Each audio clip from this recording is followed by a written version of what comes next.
Hey friends, Jill here. Welcome back to Whispering Willow Farm. It is a lovely evening out in the garden. I actually came out here a little bit today, kind of just like made an assessment of what I needed to do. You guys know I was a little under the weather, and so coming out to the garden was the last thing I wanted to do. Hanging out in the heat was not really what I had on my agenda, but now I'm sitting here and looking at everything. I showed you guys the garden.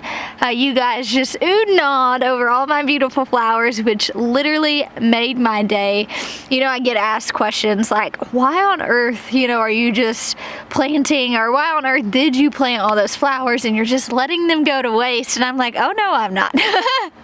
I am getting so much stinking joy out of these flowers, and knowing that they're bringing you guys so much joy too has just really made my heart feel really good. And so I'm glad that you guys are enjoying them as much as I'm enjoying them, and the bees and the butterflies are enjoying them. So it's just been really cool. Anytime I look out any window on the back of our house, so like any of our bedrooms or the bathroom, the office, I can just see all of these little bees just buzzing around everywhere. It's absolutely magnificent. And so I'm trying to get a game plan, trying to get an assessment of what I need to do, what I need to clean out of the garden. Also trying to get a game plan moving forward, what I'm going to be planting in the new garden. And so you guys saw the other day I started seeds. I need to start some more. That's on the list of things to get done at the end of this week. I also still have not went over there and planted the trellises, so that is something that I'm going to put on my list of things to do. I'm going to go plant some tromboncino. I'm going to plant some beans. I'm probably gonna plant some more Chinese noodle beans because these things are glorious. Something too that I will mention, we'll actually head over there and look, but many of you guys asked, what is a Chinese noodle bean? How on earth do you cook it? Many of you thought they were as magical as I did. Check these out. They're just so crazy. So a Chinese noodle bean, also known as, I think, long yard bean maybe is what they're called. These seeds came from Baker Creek. I know a lot of different places have them. I wouldn't say that they are comparable to a green bean because, now this one's really long. Some of these I've been letting just go to seed. And when I mean go to seed, essentially all that they do is you just let this dry out, and then they turn into this just dried little pod. And then when you open that pod up, you have all of these tiny little beans inside. And that, my friend, is the seed of a Chinese noodle bean. And so usually what I do is I will let a lot of these dry up on the trellis, and I actually still have like a 5-gallon bucket full of a bunch of these from several years ago, which is kind of what I do. That way I don't have to continuously buy seeds. Beans are one of those things that's so easy to save the seeds from. But anyways, and so this one's a little bit longer, and it's not necessarily the length when I determine it's time to pick these. It's kind of the texture. So this texture is super, super rubbery versus if I get them when they're a little bit smaller. I just prefer the taste of them better. But they do have a very waxy texture. So they are I think originally grown and meant to be cooked and used in like Asian cuisine. I'll be honest, we don't really cook or eat a lot of Asian cuisine. And so what we do is we just take them and we cut them up and just use a little bitty, kind of like what they would be green bean size. We do that and we just saute them in a cast iron skillet with coconut oil, seasonings. Usually we do the stir fry, so we'll mix in regular green beans from the garden. We'll throw in some onions. Sometimes we do broccoli or asparagus, and we just have this kind of medley. A vegetable medley, as Nathan calls it, and it tastes really good. I will be honest, the first year I grew Chinese noodle beans, we just did them by themselves, and so we sauteed them in the cast iron like we would our normal bean, and I think I was expecting it to taste like a normal green bean, like a pole bean, and it just didn't. It just had that weird, I don't know, I guess waxy texture is the best way I know. It has a coating, a little bit chewy, and I thought, I'm not a big fan of this. And so I didn't grow them for probably a year or so, and then I was like, okay, I need to give this another try. I need to reevaluate. And so I grew them again, and I found that I like them much better this time, but I'm sure if I knew, you know, the proper cuisine that these really shine and excelled in, like if you are familiar with Asian cuisine, I'm sure these would taste, you know, way better. I'm sure I'm not doing them justice by just, you know, sauteing them up in a cast iron, but that is how we cook it. Many of you guys did ask that question, and so that is what we are doing with it. It is also just one of those really fun things to grow. I know that snake beans are on my list of things to grow next year, just because I think it would be so cool walking through my garden and having these long snake beans. I've never grown them before. I'd be curious to see, you know, what they taste like. And so that is what the Chinese noodle beans taste like. It's so funny too, is because you'll come out here and there'll be nothing, and then it's like overnight, all of a sudden there's just so many beans. I absolutely love it. Speaking of so many beans, I'm looking over here in my bed that had the paste tomatoes with no cages, which still happens to be the case. A lot of the tomatoes are getting sun scald because they're just completely exposed to the direct sun. So all those are gonna get ripped out this weekend. Just really try to clean up a bunch of stuff around here. The garden has taken a huge just neglect, and I'm gonna do something about that this weekend. I'm gonna make her look pretty again. But I do see that there are a lot of flippin' lima beans. This is my first year growing lima beans, so I don't really know how to tell when they're properly ready, but let's see. I'm not sure if you guys can see all of these lima beans over here. These things are amazing. I feel like they just came on out of nowhere. You guys see those? I don't honestly remember the variety. I want to say they were just some sort of bush lima variety. Maybe the Henderson? I think that might sound familiar. So I'm not actually sure. These don't seem as fat and puffy as I would think that they would be. But honestly, I put these in the ground and didn't do a whole lot of research as far as, yeah, look at those little beans in there. So these seem much smaller than what an actual lima bean should be. So I don't actually think these are ready yet. I'm gonna let them keep going, getting a little bit fatter. If you guys know anything about lima beans, help a girl out. Let me know. How do you know when to harvest a lima bean? I feel like this is something that an experienced gardener should know. However, you can be an experienced gardener and still learn new things, right? Because we're always learning and we're always growing. And I will tell you that even though I am what I would consider an experienced gardener, just meaning I've gardened for several years, you know, this is a variety I've never grown before. So if you are in a position where you are growing something new and you don't know, guess what? That's okay, because I'm also growing something new that I just don't know. So I'd encourage you, ask questions, be open to listen to the advice that someone else has to say. And I usually try to just tell myself that too. If I always stay open to the advice that people have to say and know that their hearts are usually pretty pure and their deliverance is usually good, then I'm usually always open to whatever they have to say. I feel like deliverance is usually the thing that gets people right. So I don't know, are these ready? Are they not? Help a girl out. These flowers, they're just so pretty. Usually when I come out here at night, I find lots of bees tucked in petals, sleeping, which is exactly what I have found here.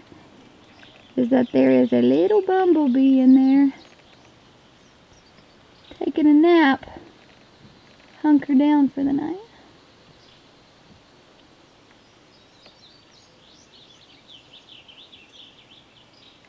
Isn't that so cool? It is like one of my favorite things. Sometimes I have kind of jumped a little because I went to go grab a flower and I didn't realize there was a bee tucked in. But man alive, it is just, there's still so many bees just buzzing around, pollinating everything still. But I'll just come out here and I'll just see them all tucked in at night. It's so sweet. Matter of fact, I'm looking over the garden right now. I'm gonna turn you guys around and show you, because I don't know, this is just that one thing that has just literally, It doesn't matter how many dead diseased plants I have in the garden. It doesn't matter how little time I've spent in the garden this season. I can come out here and just see all these flowers that are so stinking resilient. They're absolutely beautiful. I cannot encourage you guys enough. If you need some happy in your life, grow some flowers. Grow some flowers, and it may not be zinnias. Someone had commented the other day that they think zinnias are really boring. Although the zinnias bring me a lot of joy, the zinnia may not be the flower that does that to you. It may be the dahlia, it may be a sunflower, it may be a daisy, it may be hydrangeas. Like, I don't know what it is that makes you feel good and makes your heart light up every time you walk into your garden.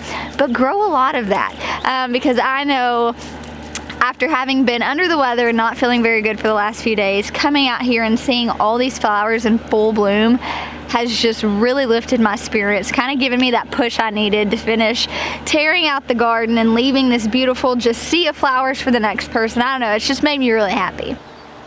I mean, look at it. So pretty.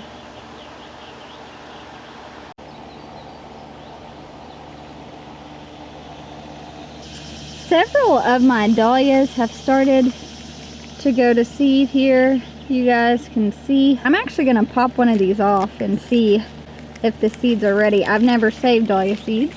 All right, so I literally just took it and kind of popped the neck off. I'm not sure that that one's quite ready yet, so I waited.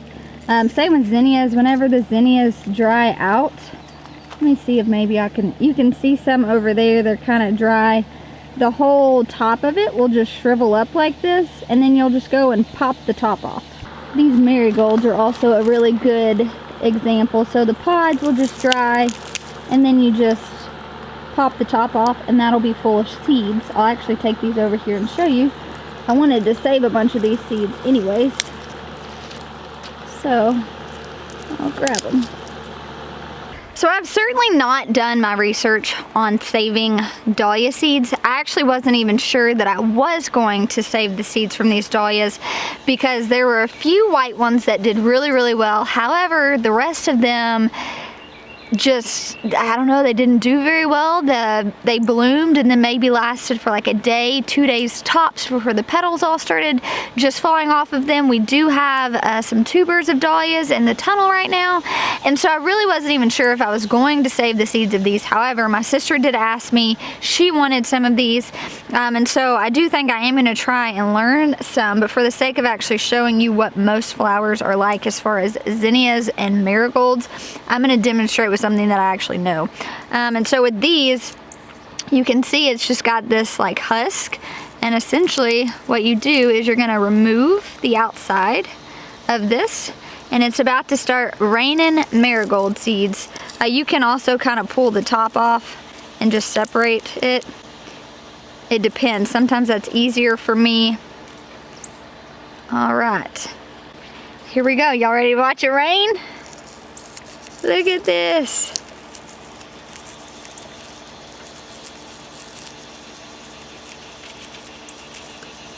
All right, that, my friends, is a whole lot of marigold seeds.